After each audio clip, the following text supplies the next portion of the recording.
Hello and welcome to Living the Dream for General Practitioners, the podcast for doctors and clinic leaders who want to learn about pathways, strategies and opportunities for living and working in Australia.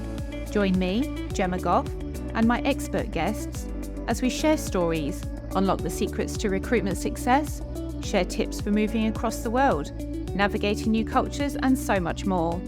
This show is brought to you by Health Recruitment Australia. Now sit back, relax and enjoy this episode.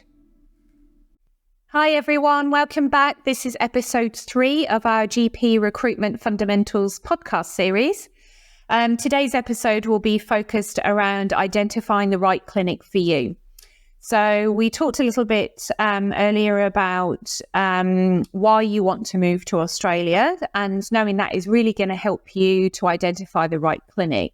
So whether that's to get a better work-life balance, to work more sociable hours, whatever it is, that's a really good place to start to identify what kind of clinic you want to work in. The next consideration would be where you're permitted to work. Now, it's usually a requirement for overseas GPs to work in a particular modified Monash model, so MMM. The MMM is a Department of Health and Aged Care ruling. They define which locations are classed as metropolitan, rural, remote, or very remote. The model measures remoteness and population size. So an MM1 would be major cities through to MM7 being very remote. Area of need is also a consideration. This is a geographical location where the medical needs of the population are going unmet. State and territory governments define the area of need locations, and doctors with limited registration and international medical graduates are generally required to work in those areas. As an international medical graduate, there are restrictions on where you can work and bill under Medicare.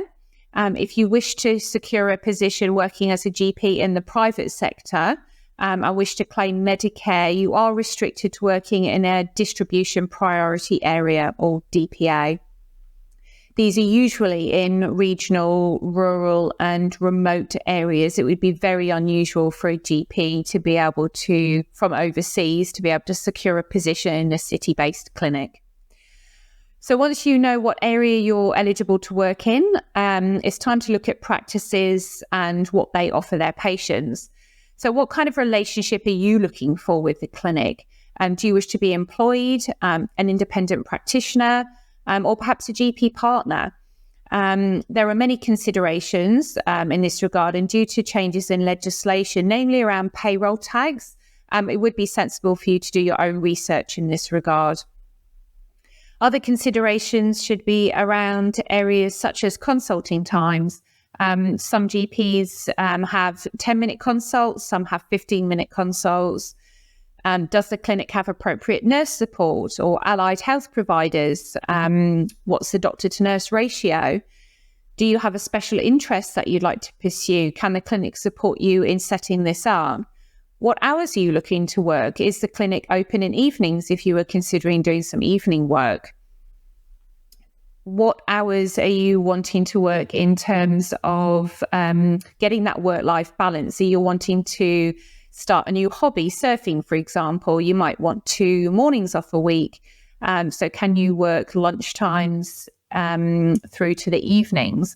There are certainly some financial benefits to doing this. Maybe school hours is what you're looking for, or want to take the days off to be with the children, and then when your partner comes home from work, you're looking to work evenings. So can a clinic accommodate that for you? What income are you looking to achieve? Serious consideration should be given to balancing the desired income versus your work-life balance. It is possible to work part-time during evenings and weekends and earn just as much money as you do working Monday to Friday, 9 to 5, for example. Training clinics, they're very popular in Australia, many hosting medical students and registrars as well as IMGs.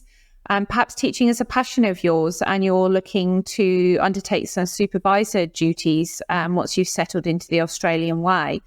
some clinics do offer a reduced service fee for supervising GPs. So it's worth knowing this is part of your plan for career growth.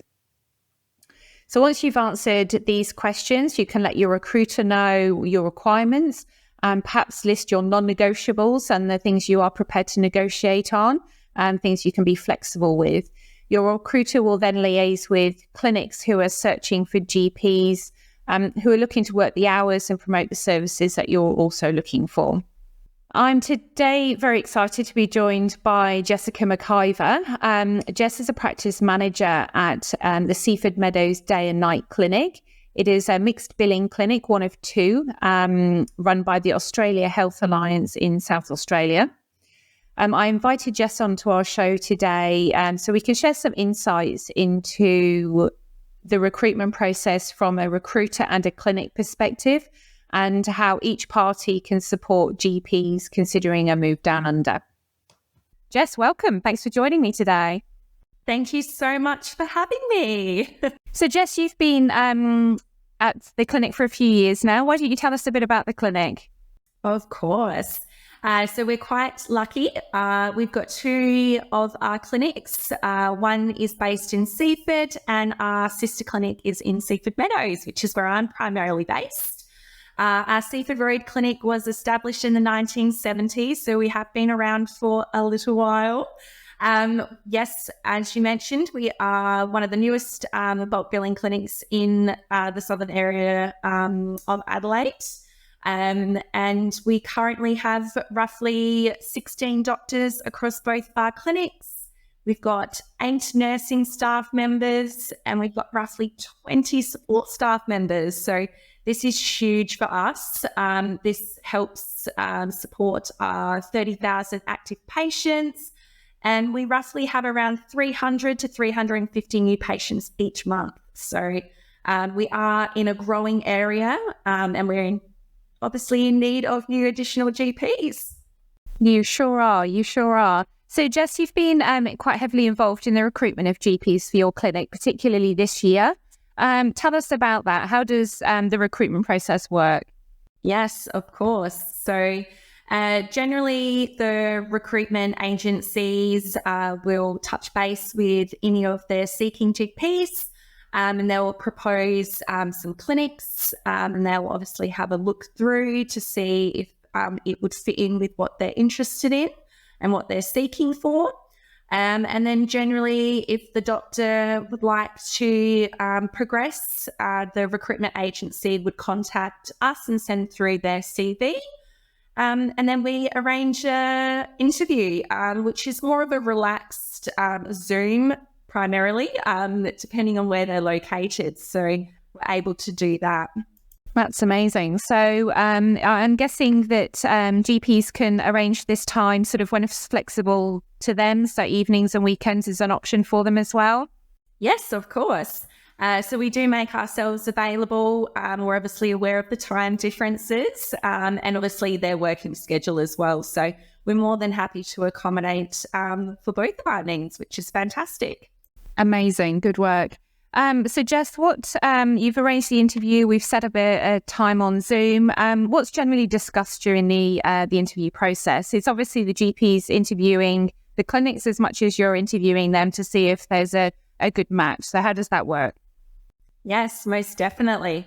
So generally we like to start off our Zoom meetings with our doctors, having a bit of a meet and greet, casual introduction as to, who I am and a little bit about the clinic. They've generally done their own research, which definitely helps.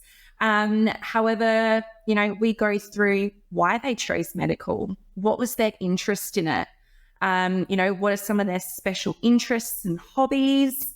And it could be, why did you decide to want to come to Adelaide? So these topics generally start that conversation flow. And it helps us also establish with our supervisors that we have to try and match them to see, make their transition a lot easier to coming and joining our clinic. Some of the questions that our doctors ask us on the Zoom meeting would potentially, they range really. So it could be about our patient demographics, what would their consulting day look like? And we're quite open and flexible with assisting them to what that looks like. It could be our local facilities, what's close by, whether that's hospitals, shopping centres, schools. And essentially the main question is, what's the process? What's next? How long is it going to take? So we generally like to be as honest and as realistic as possible, because it is a process. You start one thing and it triggers the next step. So we're very open and honest in having those conversations with our prospective GPs. Excellent. Thanks for explaining that, Jess. So I guess as well, it's a lot of it is about what's a good fit for your clinic culture, isn't it? ARPRA and the medical board, etc., will validate their any doctor's credentials. So you know that from a clinical perspective, they're safe and able to work in Australia, but you're looking for someone that's going to be a good fit for your practice. Yes, most definitely. That's very important to us. We like to call it our little AHA family. So we're definitely very aware of how multicultural we are. And we love to have anyone join us that is definitely suited to, our community, our patients, and also to our other colleagues as well. Excellent. That sounds very inclusive. That's great. So what are the sort of must shares in those conversations? What are the things that GPs potentially forget to ask during those conversations that you always like to share with them? What are the important things from a clinic perspective? I think from a clinic perspective is, as I touch base, just having, that real open, honest conversation about the realistic timeframes. So it's making sure that they're ready and prepared to start that process. There's a lot of paperwork that they have to do, and they've got to be on top of it, and so do we. So it's just knowing that, the visa application process takes time. It's the ARPRA registration, the identification checks. Are you going to come out in person and go on a tourist visa? Are you going to come out when your application has been approved? And therefore you've got long wait times. So it's making sure that they are fully aware and understand that there are time periods of waiting around, unfortunately. And then we go on to the process of, you needing to meet with our accountant. So, you need to apply for a tax file number before you can apply for a business ABN number. Once you've got those two, you can then open a business transaction account, which then allows you to trigger to apply for your provider prescriber number. So all of these things takes time. And at the moment, Medicare has anywhere between a 17 to 37 day processing time. So, we've got to be very conscious and very aware, and obviously very open with the process. But yeah, we just like to make sure that they're fully aware of the process, and we've done it a few times now. So we like to consider ourselves our own little pros. Fantastic. That's a great explanation, Jess. And I think the timeline is key. It's, it is a sort of a 12 to 18 months process, really, from sort of having those initial conversations to actually starting. And I'm assuming from a clinic perspective as well, you want to make sure that the GP isn't one of, say, 2 or 3 GPs starting in your clinic at the same time. I know AHA prides itself on having the ability to fill GP books from day one. So, making sure that doctors are meeting those deadlines and triggering the next stage in the process is really important. So you've explained that really well. So what happens after the Zoom meeting? So you're quite comfortable with the GP. They are quite comfortable with, joining your clinic. What happens then? Yes, of course. So we're always very excited when the GPs want to take that next step with us. So that would involve sending an email once we finish on the Zoom meeting, and that would involve a service agreement. So that will go through service fees and then, a bit about the clinic and our policies as well. That's great. So, and it's very clear, I think, that AHA is not employing doctors at this stage. It is independent practitioners. So I'm assuming your service agreement sort of lines out what the GP is responsible for and how the clinic can support the GPs in their practice as opposed to being employed. Is that right? Yes, most definitely. That's correct. And we definitely talk them through that as well, because that's generally something new to them when they do come over to Australia. Excellent, excellent. Okay, so but both parties agree to move forward. The doctor then signs the service agreement. From a recruitment perspective, we always check in with the doctors as well after they've had their Zoom meetings with you and ask them, their feels and if they think that's going to be a good fit for them. So, the clinic's happy, the recruiter's happy to support the GP. So they've signed the service agreement and send that back to you. What happens after that? There's exams to sit, I think, and some ARPA paperwork, and there's quite a lot to do there. To talk us through that, Jess. Yeah, most definitely. So most of our IMD doctors, so our international medical graduates who come and join us, there is a process. So 9 times out of 10, they are still required to sit their English test, and then they'll sit their pesky as well. So they do need to complete those before we can progress. And as you mentioned, you would go through the process of the ARPA registration and completing the visa applications. So there is a little bit of exam preparation and making sure that we can provide that support as well. We do have quite a few of our GPs here that are more than happy to assist with the pesky preparation as well, which is fabulous to be able to offer. That's amazing. That's great. It's nice to know they've got the support both sides of the water, which is amazing. So when they get here, what does sort of induction and orientation look like at AHA? Well, AHA is a training organisation, so we are very proud about our onboarding, orientation, induction process, and it's huge. It's such a vital part for the doctors that are coming from overseas, or anywhere, to be honest. So that can kind of look like anywhere between a week or two, and that involves, pathology and radiology services coming to site to provide on-site training. We've got our Adelaide Primary Health Network representative that comes out and speak to them. And then they get the opportunity, which is just crucial, sitting and observing our supervisors, sitting in with our nurses, and also sitting with our reception admin team as well, learning the Australian healthcare system and AHA. We are very unique in that way. We do pride ourselves, and we've all got that boring compliance side of the aspect as well. So jumping on and doing the compliance training, participating in the basic life support as well.